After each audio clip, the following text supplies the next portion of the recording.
कौन सा टॉपिक पढ़ा है और उसकी स्ट्रक्चर क्या है। और इसमें एक और चीज कहना चाहूंगा कि जो आप पढ़ते हो आप उसको रात को एक बार रिकॉल भी कर लें या नोट्स बना लें, ठीक है, तो आपको वैसे ध्यान रहेगा, या आपस में डिस्कस कर ले, एक ग्रुप बना ले बच्चों को, ठीक है, 5-10 मिनट डिस्कस करोगे तो ये मैं डिलीट करता हूँ। ये बेंजाइन की स्ट्रक्चर हम डिस्कस कर चुके हैं लगभग। जो है ये 6 तरह के इंटरमीडिएट है। कार्बोकैटायन, दूसरा कार्बन है, तीसरा फ्री रेडिकल, चौथा कार्बीन, पांचवा बेंजाइन और छठा नाइट्रीन। ठीक है, तो हम कार्बोकैटायन का पढ़ रहे थे, तो मैं आगे ले जाता हूँ। कार्बोकैटायन में हम लोगों ने जो है वो इंट्रोडक्शन पढ़ लिया था, ठीक है, किन रिएक्शंस में बनता है वो भी पढ़ लिया था। न्यूक्लियोफिलिक सब्स्टिट्यूशंस बेस्ट एग्जांपल है। इसी में एक और एग्जांपल लिखता हूँ, CH3C डबल बॉन्ड CH2। इस रिएक्शन को मैं कर रहा हूँ, इस रिएक्शन में मैंने कोई एसिड डाला, HCl डाला suppose,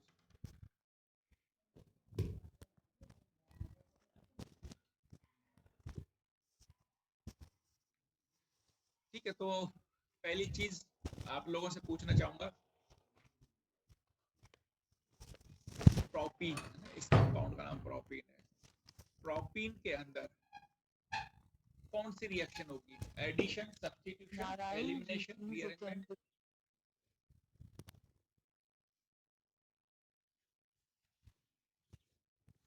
addition. Addition, obviously addition है ना। अब जो बच्चे रेगुलर क्लास ले रहे हैं उनके पास विद इन 1 सेकेंड में ये आंसर आता है। अगर पाई बॉन्ड है कंपाउंड में और पाई बॉन्ड टूट रहा है, ठीक है, ऑब्वियसली ये एल्कीन की रिएक्शन है।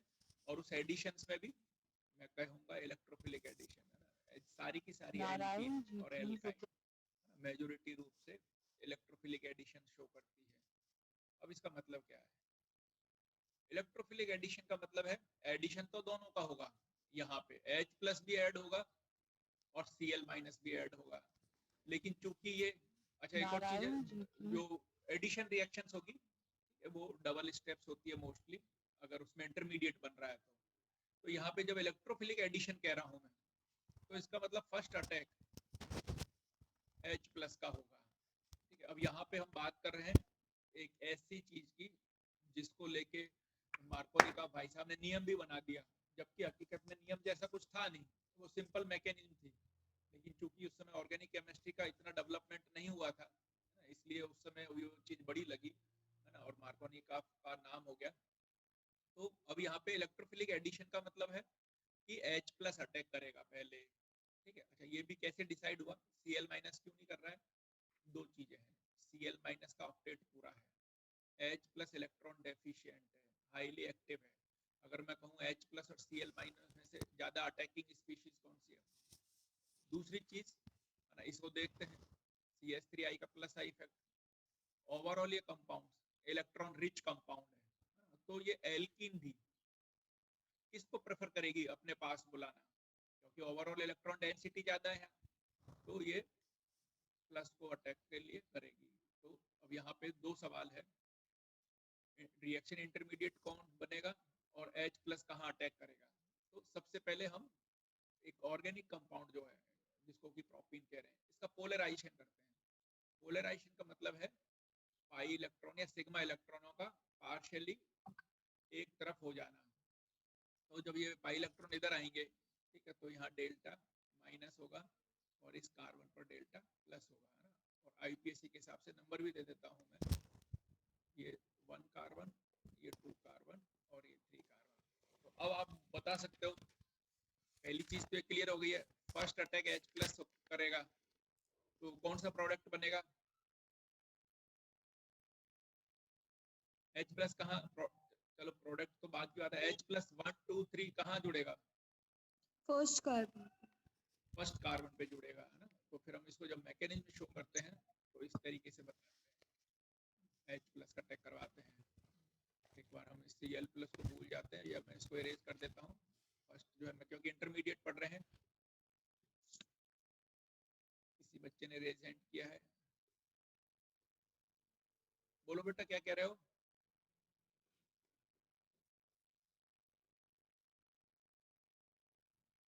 कई बार गलती से भी हो जाता है। तो यहाँ पे अब इंटरमीडिएट कौन सा बनेगा वो डिपेंड करता है कि वो 1 डिग्री है, 2 डिग्री, 3 डिग्री। तो यहाँ पे आप देखना ये H प्लस इस CH2 पर जुड़ेगा और जो नई स्ट्रक्चर बनेगी, जो इंटरमीडिएट बनेगा वो ये बनेगा CH3CH और CH3। ये जो H है ये CH2 पर आ गया है, ये पाई बॉन्ड पूरी तरह H प्लस ने ले लिया है और इस कार्बन पर पॉजिटिव चार्ज आ गया। तो यहाँ जो है ये भी जो है उसका एग्जाम्पल है। और कोई पूछ ले कि discuss those reactions which have formation of carbocation या which undergoes through carbocation formation, तो ये एल्कीन का इलेक्ट्रोफिलिक एडिशन, ये रिएक्शंस भी कार्बोकैटायन के फॉर्मेशन से गुजरती है।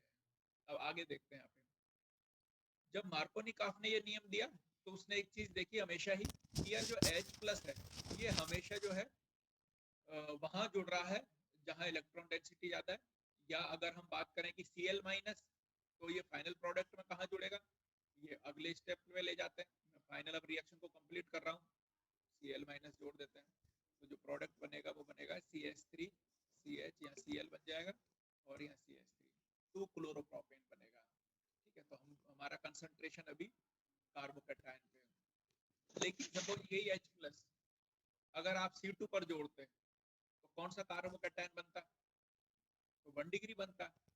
सपोज एक बार हम करके भी देखते हैं, क्योंकि जब हमें रास्ते का पता नहीं होता है तो हम दोनों रास्तों पर चल कर देखते हैं। सपोज H प्लस ने C2 पर अटैक किया होता तो ये प्रोडक्ट ये इंटरमीडिएट बनता CH3CH2 और ये CH3 रहता ऑब्वियसली, और यहाँ पे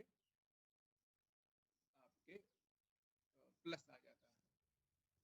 ठीक है, तो ये हो जाता आपके 1 डिग्री कार्बोकैटायन। लेकिन चूंकि इसकी स्टेबिलिटी इससे 2 डिग्री से बहुत कम है इसलिए ये अटैक नहीं होता है।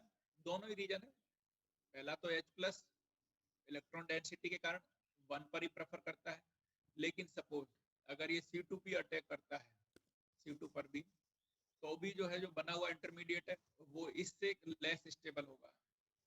तो हमेशा अपने दिमाग में एक चीज डाल लो, जब कभी भी रिएक्शन का भविष्य तय होता है या रिएक्शन किस इंटरमीडिएट से गुजरेगी, तो उसमें इंपॉर्टेंट चीज है कि जो इलेक्ट्रोफाइल है या न्यूक्लियोफाइल है वो वहां अटैक करता है कि अटैक करने के बाद में जो इंटरमीडिएट बने वो एक स्टेबल इंटरमीडिएट बने।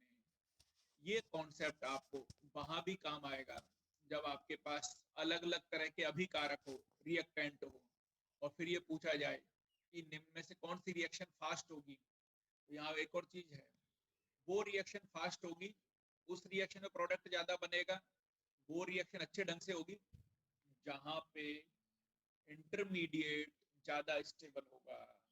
मेरी बात को आप लोग सुनना और समझना, ठीक है। तो मैं अभी तक कल और आज की क्लास को मिलकर समराइज करूं तो हमने कार्बोकैटायन का फॉर्मेशन पढ़ा है, उसमें एक तो है एल्किल हैलाइडों का हमने SN1 रिएक्शन पढ़ी है, उसमें कार्बोकैटायन बनते हैं, और एक हमने पढ़ा है आपके ये एल्किनों का प्रोटोनेशन, H प्लस का जुड़ना, उसको प्रोटोनेशन कहते हैं। अब आगे चलते हैं स्टेबिलिटी, ये सारा मैं क्लियर कर रहा हूँ, स्नैपशॉट लेना चाहो ले सकते हैं, बीच में किसी को कैसे भी तरह का डाउट हो पूछ सकता है मेरे से। अब चलते हैं स्टेबिलिटी ऑर्डर पर। कितने प्रकार के कार्बोकैटायन होते हैं उसी आधार पर स्टेबिलिटी होगी। मैं बहुत सारे कार्बोकैटायन बता रहा हूँ, CH3 plus, CH3, CH2 plus,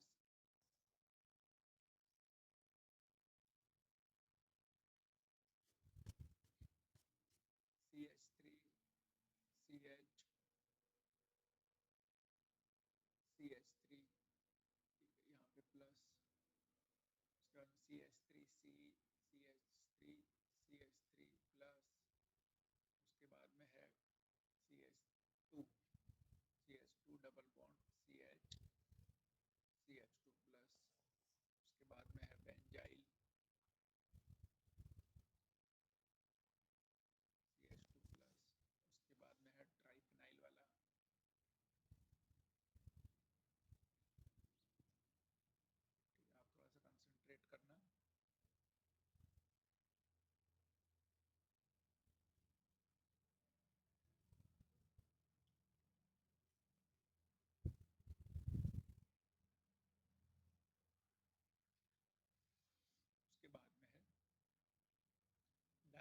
benzene पर पॉजिटिव चार्ज आता है।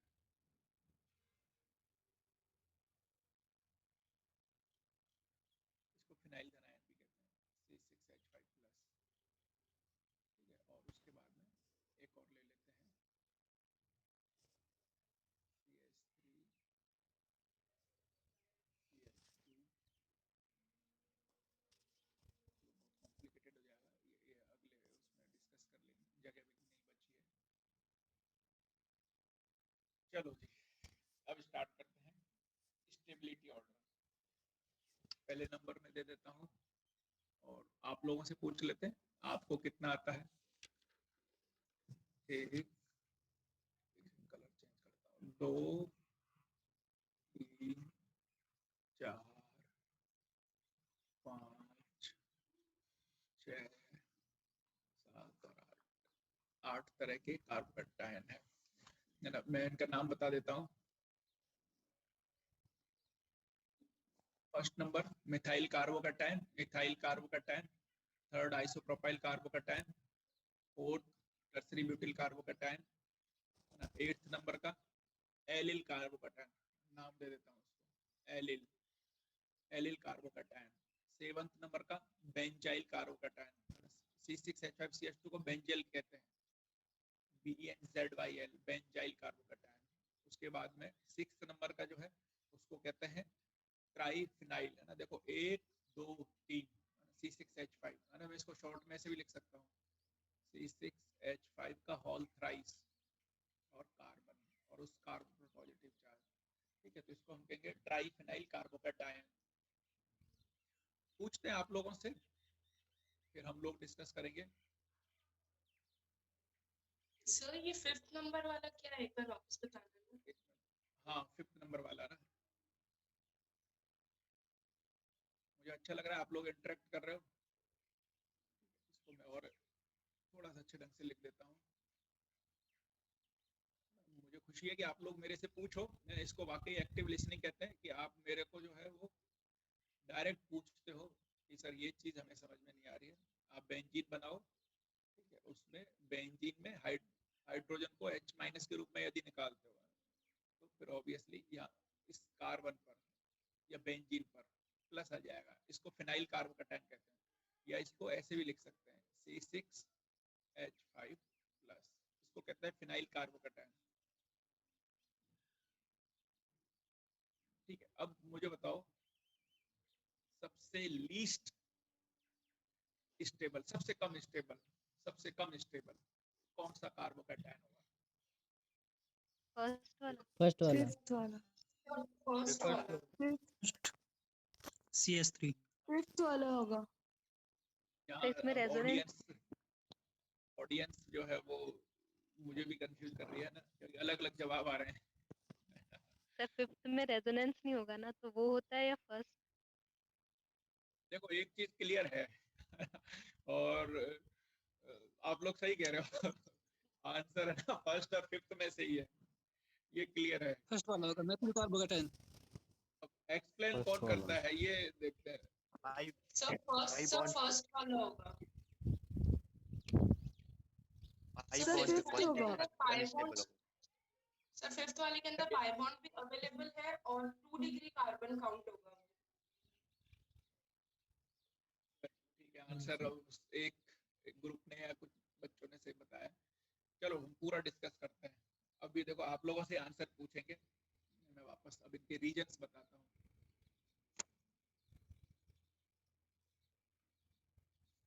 साथ में कुछ चीज लिख रहा हूँ मैं।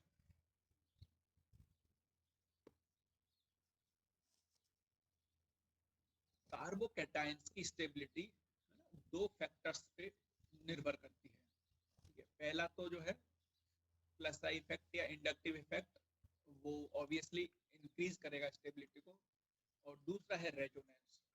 और यदि हमें कंपेयर करना पड़ जाए, एक सेकंड में आपको जो है ना अनम्यूट, मतलब सॉरी म्यूट कर रहा हूँ, क्योंकि आप लोगों में से कुछ बच्चों के बैकग्राउंड की आवाज आ रही है। तो जब यदि कंपेयर करने को हम मजबूर हो कि रेजोनेंस भी हो रहा है और किसी दूसरे में कंपेयर करें तो इंडक्टिव इफेक्ट लग रहा है, तो उस परिस्थिति में ज्यादा प्रभावी, यहाँ लिख देता हूँ, जो ज्यादा स्टेबिलिटी प्रोड्यूस करेगा जो फैक्टर, वो रेजोनेंस करेगा। ये वाली बात ध्यान रखना। अगर किसी कार्बोकैटायन में रेजोनेंस होता है तो वो ज्यादा स्टेबल होगा बजाय कि किसी में इंडक्टिव इफेक्ट लग रहा है। अब यहाँ थोड़ा सा कॉम्प्लिकेटेड मामला है, और मैं ये कहूँगा कि मेरे से जोश में इतने सारे कार्बोकैटायन बन गए हैं कि मैं आपको ये अलग अलग पढ़ाता तो समझ में आता, लेकिन कोई बात नहीं, मैं इन सबको डिस्कस करूंगा, ये बोर्ड साफ करके वापस लिखूंगा। तो अब चलते हैं इसमें कौन सा फैक्टर लग रहा है। एक बार ये एरोमेटिक्स को तो मैं अलग कर रहा हूँ, ताकि जो है जैसे कई बार होती है ना कि आपकी थाली फूल भर गई है, गुलाब जामुन भी है ना, और गाजर का हलवा भी है ना, सोन पापड़ी भी है, गर्मा गर्म जलेबी भी है, ठीक है, मटर पनीर भी है, छोले भी है, बहुत सारी चीजें आ गई। सवाल होता है कि यार एक साथ तो नहीं खा सकते है ना, तो पहले देखते हो अलग करते हो सेगमेंट को, तो हम सेगमेंट को अलग करते हैं। सर्दी में बहुत सारी चीजें नाम याद आने से आपके मुंह में पानी आ गया होगा कि सर देना कुछ है नहीं, फालतू माहौल बना रहे हो।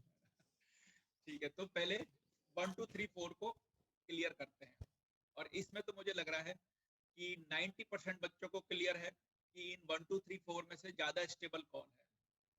90 क्या, मैं तो लगता है 100% बच्चों को पता होगा। यहाँ लगता है प्लस आई इफेक्ट, ठीक है, प्लस आई इफेक्ट की वजह से। अच्छा, एक और चीज कहूंगा, कार्बोकैटायन इलेक्ट्रॉन डेफिशिएंट स्पीशीज है, और अगर वो डेफिशिएंसी पूरी होती है, प्लस आई इफेक्ट से पूरी होती है, तो स्टेबिलिटी बढ़ाता है। ऐसे ग्रुप्स जो कि कार्बोकैटायन को या जिस कार्बन पर पॉजिटिव चार्ज है उसको इलेक्ट्रॉन पार्शियली या पूर्ण रूपेण ट्रांसफर करते हैं, तो ऑब्वियसली स्टेबिलिटी बढ़ेगी। ठीक है, रेजोनेंस में पूर्ण रूपेण इलेक्ट्रॉनों का ट्रांसफर होता है। जैसे अगर मैं यहाँ बात करूं एलिल में, आप ध्यान देना, मेरे माउस पे ध्यान देना, ठीक है, तो एलिल में क्या होता है, इस तरीके से ये पाई इलेक्ट्रॉन कंप्लीटली इस कार्बन पर आ जाते हैं और ये पॉजिटिव चार्ज इधर चला जाता है। तो ऐसे ये जो है चार्ज इस तरीके से मूव होता रहता है, और जो रेजोनेंस है वो इस चार्ज को फैलाता है, स्टेबिलिटी बहुत ज्यादा बढ़ जाती है बजाय इंडक्टिव से। इंडक्टिव इफेक्ट में केवल इलेक्ट्रॉन पार्शियली ट्रांसफर होते हैं। जैसे इस बॉन्ड के दोनों इलेक्ट्रॉन कार्बोकैटायन ने नहीं लिए, बस मिथाइल ग्रुप उसको कार्बोकैटायन की तरफ शिफ्ट कर रहा है, तो इंडक्टिव इफेक्ट स्टेबिलिटी प्रोड्यूस करेगा, और जितने इंडक्टिव इफेक्ट ग्रुप होंगे, प्लस आई ग्रुप होंगे, उतनी स्टेबिलिटी बढ़ेगी। तो ये तो यहाँ तो इतना तो क्लियर हो गया। आपके मन में जो भी डाउट है वो सब पूरे करूंगा मैं, ठीक है, और आपको अनम्यूट भी करूंगा, लेकिन आप पहले मेरी बात सुन लें, अपने आप ही सारी चीजें आती जाएंगी। ठीक है, तो अगर 1 2 3 4 की बात करें तो सबसे ज्यादा स्टेबल 4 होगा, मैथिल ग्रुप सबसे कम होगा। केवल ये 4 की बात कर रहा हूं मैं, यहाँ ध्यान देना, केवल 4 की बात कर रहा हूँ, ठीक है। ये 1 2 3 4 इन चारों में से सीक्वेंस क्या होगा, तो दो चीजें हैं, इंडक्टिव इफेक्ट और हाइपर कॉन्जुगेशन भी लगता है। जो बच्चे हाइपर कॉन्जुगेशन पढ़ चुके हैं उनको पता है कि हाइपर कॉन्जुगेशन से ये CH3 बॉन्ड टूटता है, CH बॉन्ड अलग होता है, और इस तरीके से स्ट्रक्चर बनती जाती है। दोनों फैक्टर्स कह सकते हैं, ठीक है, लेकिन मेजर प्लस आई फैक्टर है। अब आगे चलते हैं रेजोनेंस पे, है ना। अब एक चीज तो यहाँ भी क्लियर हो गई, अब मैं आपको अनम्यूट करूंगा, सब एक साथ बोलेंगे, है ना, तो इसलिए पहले अपनी बात कर लेता हूँ।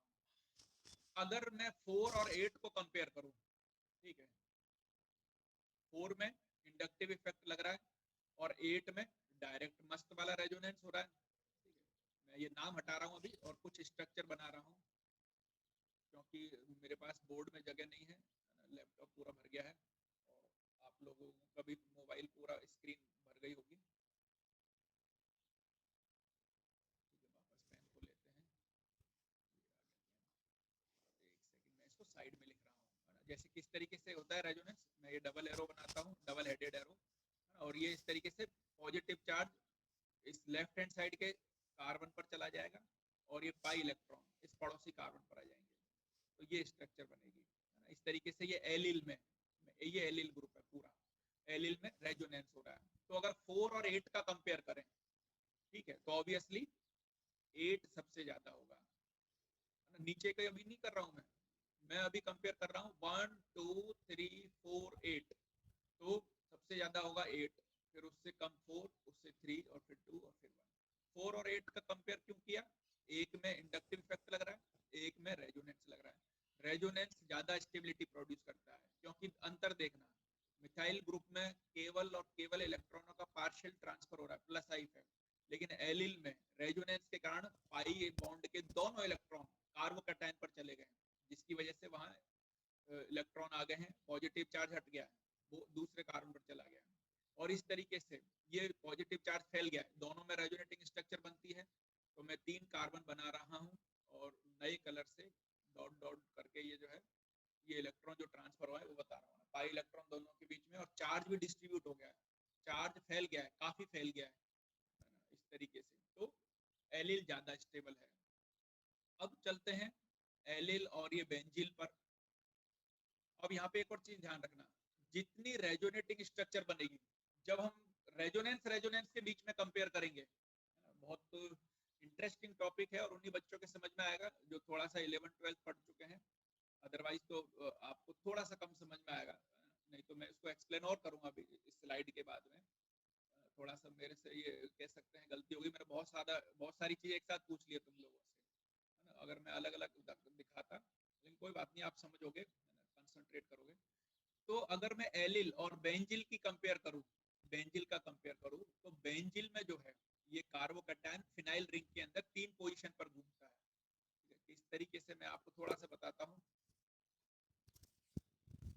मैं इसकी स्ट्रक्चर बना देता हूं इस तरीके से, अंदर पाई बॉन्ड, तो ये पाई बॉन्ड यहाँ शिफ्ट होगा और पॉजिटिव चार्ज यहाँ चला जाएगा। उसके बाद में ये कार्बन, है ना, मेरे माउस पे ध्यान दो आप, ये कार्बन अब नीचे वाले कार्बन पे जाए, पॉजिटिव चार्ज आएगा, पाई बॉन्ड ऊपर शिफ्ट हो जाएंगे, तो उसके बाद में पॉजिटिव चार्ज यहाँ जाएगा। अगली स्ट्रक्चर में ये पाई बॉन्ड इधर चले जाएंगे और पॉजिटिव चार्ज यहाँ। ये आपने अगर एरोमेटिक केमिस्ट्री पढ़ी है तो ये पढ़ा होगा कि किस तरीके से रेजोनेंस होता है। तो 3 जगह पॉजिटिव चार्ज जा रहा है, 3 रेजोनेटिंग स्ट्रक्चर बनती है, और एक खुद ये बेंजाइल है जिसमें कि ये CH2 पर पॉजिटिव चार्ज है, तो 4 रेजोनेटिंग स्ट्रक्चर बन रही है। जबकि एलिल में कितनी बन रही थी? एलिल में रेजोनेटिंग स्ट्रक्चर्स बन रही थी 2 ही बनती है, 2 ही पॉसिबल है, 2 से तीसरी नहीं बनेगी, है ना। ये नीचे जो बनाया ये रेजोनेंस हाइब्रिड है, ये रेजोनेटिंग स्ट्रक्चर नहीं है, ठीक है, इसको मैं अभी डिलीट कर देता हूँ, नहीं तो आप कंफ्यूज हो जाओगे, ठीक है। तो एलिल में 2 रेजोनेटिंग स्ट्रक्चर बन रही है, जबकि बेंजिल में 3 रेजोनेटिंग स्ट्रक्चर बन रही है, और एक खुद बेंजिल है, तो 4 रेजोनेटिंग स्ट्रक्चर बन रही है, 4 ही को डायरेक्ट, और चार्ज भी ज्यादा जगह फैल रहा है, जहां यहाँ पे चार्ज 3 कार्बनों के बीच में फैला है, वहीं यहाँ पे 1 एक CH2 का कार्बन 1 और बेंजीन के 6 कार्बन, ठीक है, इन सब पे जो है वो पाई इलेक्ट्रॉन्स मूव हो रहे हैं, चार्ज फैल रहा है, उसमें भी खासकर जो है वो आपके ऑर्थो, मेटा और पैरा, इन पर ये, तो 4 रेजोनेटिंग स्ट्रक्चर बन रही है। अब उसके बाद में चलते हैं फिनाइल पर।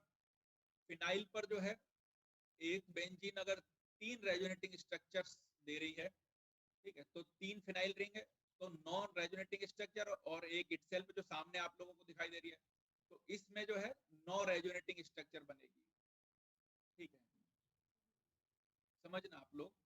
अब मैं आपको अनम्यूट कर रहा हूँ ना, मैंने अभी फिनाइल को डिस्कस नहीं किया है, इसका मामला अलग है, क्योंकि ये जो चार्ज है ये sp2 कार्बन पर है, डबल बॉन्डेड कार्बन पर है। अभी मैंने 5 को छोड़ दिया, मैंने 5 को छोड़ के बाकी सभी स्ट्रक्चर्स पर गौर करो, किसी भी स्ट्रक्चर में sp2 कार्बन पर, डबल बॉन्डेड कार्बन पर मैंने चार्ज नहीं बनाया है, और ना ही रेजोनेंस के द्वारा बन रहा है। अब मैं आपको अनम्यूट कर रहा हूँ, अब आप लोगों से डिस्कस करते हैं।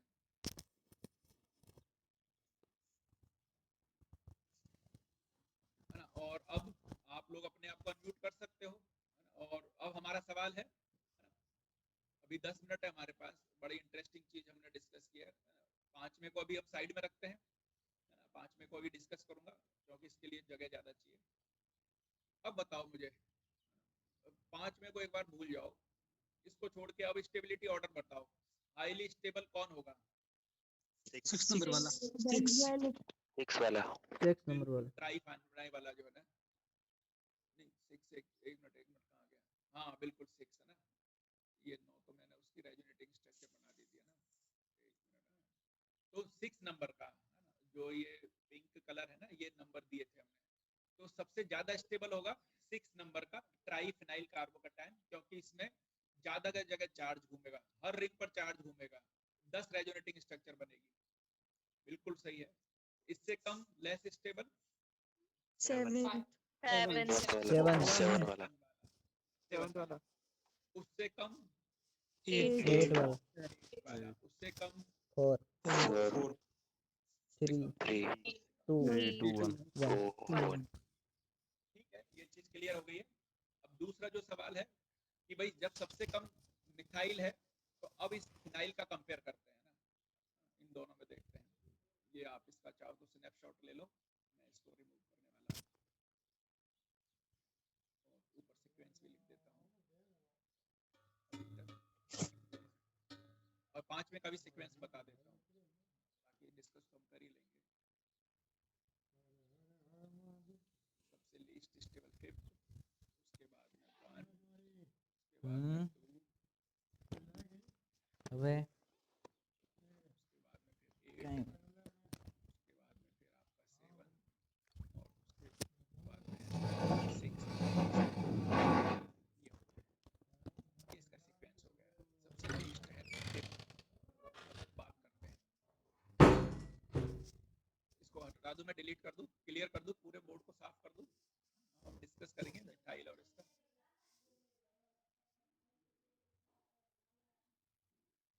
अब देखना आप लोग, CH3 प्लस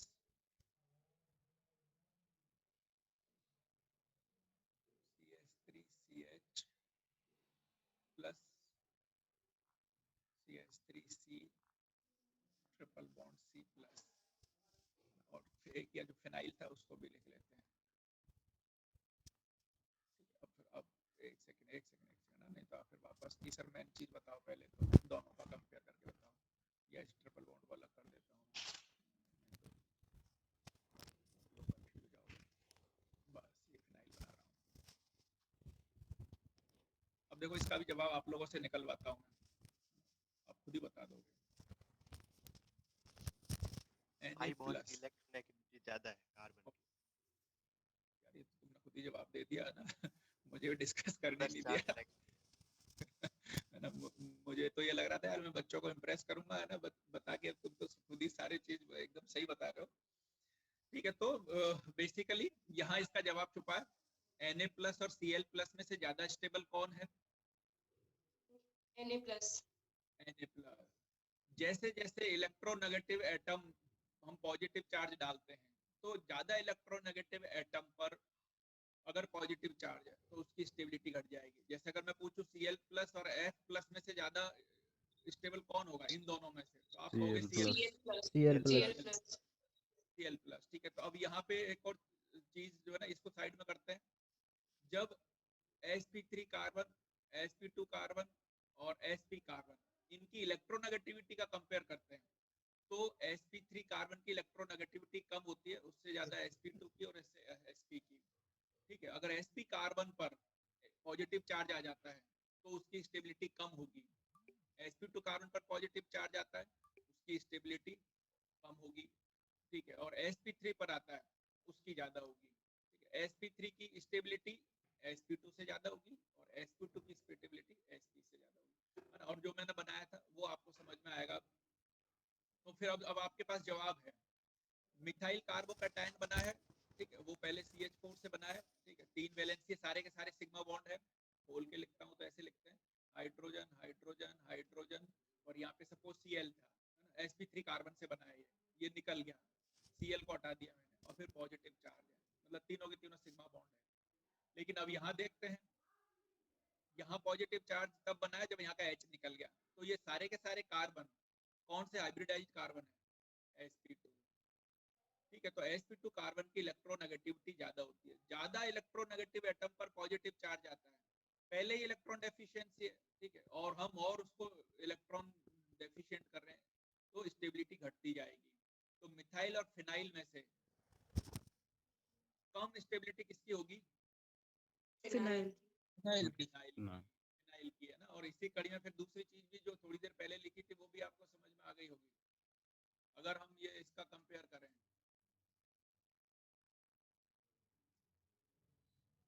जो थोड़ी देर पहले लिखा था, CH3 plus CH3CH double bond वाला और CH3 एल्काइन वाला, SCH और C प्लस, इन तीनों में से ज्यादा स्टेबिलिटी किसकी होगी? CH3 plus. CH3 इन तीनों में सबसे लीस्ट स्टेबिलिटी किसकी होगी? वो होगी आपके C triple bond C triple bond वाले की। ठीक है, तो इस तरीके से स्टेबिलिटी ऑर्डर इसमें चलेगा। ठीक है, और रेजोनेटिंग स्ट्रक्चर्स आप बनाना चाहो बना सकते हो। ठीक है, और उसमें भी अब आगे चलते हैं हम लोग, हम कार बेनायन को डिस्कस करेंगे। इसमें मैंने सारी चीजें आपको बता दी है। एक बार मैं भी देख लेता हूँ कुछ पॉइंट छूटा तो नहीं है बुक से। ठीक है, हम लोगों ने कार्बोकैटायन का हमने स्ट्रक्चर देख ली थी कल। इस तरीके से बनानी है, अगर बाय द वे सवाल आता है, जैसे मिथाइल की एक ले लो इस तरीके से, और इन पे ऑर्बिटल बना दो इस तरीके से, और चार्ज बना दो, और फिर खुद इटसेल्फ कार्बोकैटायन का कोई हाइब्रिडाइजेशन पूछे। ठीक है, तो क्योंकि 3 ऑर्बिटल है और इलेक्ट्रॉन पूरी तरह खाली है, बस ये बॉन्ड के इलेक्ट्रॉन है।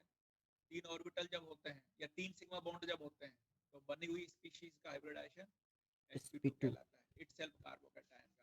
उसके बाद बॉन्ड एंगल 120 कहलाएगा, स्ट्रक्चर ट्राइगोनल कहलाएगी, प्लेनर ट्राइगोनल। ठीक है, तो ये स्ट्रक्चर्स की बात हो जाएगी। ठीक है, तो हमने फॉर्मेशन देख लिया, स्ट्रक्चर्स देख ली, स्टेबिलिटी ऑर्डर देख लिया है। ठीक है, उसके बाद में यस इफेक्ट ऑफ सब्स्टिट्यूएंट, तो मुझे लगता है ये भी आप सब लोग बता दोगे, थोड़ा गौर करना।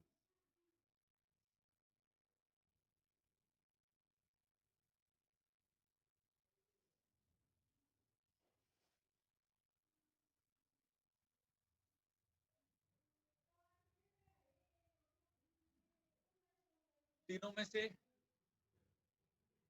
मैं कॉमन करता हूँ, क्लोरीन ये तीनों में से ना, 3 कौन कौन से, 1 2 3, सबसे लीस्ट स्टेबल कौन सा होगा? थर्ड वाला। थर्ड Least कारण charge. पहले इलेक्ट्रॉन की डेफिशिएंसी है क्लोरीन, और उससे इलेक्ट्रॉन ले रही है, माइनस आई इफेक्ट हमेशा स्टेबिलिटी घटाएगा। ठीक है, और उसके बाद में थर्ड के बाद में कौन स्टेबल होगा ज्यादा? First. और यहाँ पे क्लोरीन काफी दूर है, क्लोरीन का उतना हाँ। इम्पैक्ट नहीं है, माइनस आई इफेक्ट उतना नहीं है जितना फर्स्ट और थर्ड पे है। तो ये आपको क्लियर हो गया है। तो यहाँ सिंपली एक बात कह सकता हूँ मैं, इस तरीके से पॉजिटिव चार्ज है इसमें, यदि E D G ऐसे मत आओ यार, बहुत हाई लेवल की क्लास चल रही है। हाँ, क्लास के बाद आता हूँ, जाओ डिस्टर्ब मत करो यार।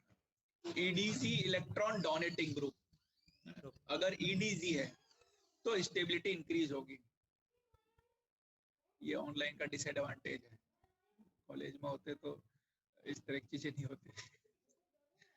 इलेक्ट्रॉन डोनेटिंग ग्रुप है ना, तो ये स्टेबिलिटी इंक्रीज होगी। और यदि किसी कार्बोकैटायन से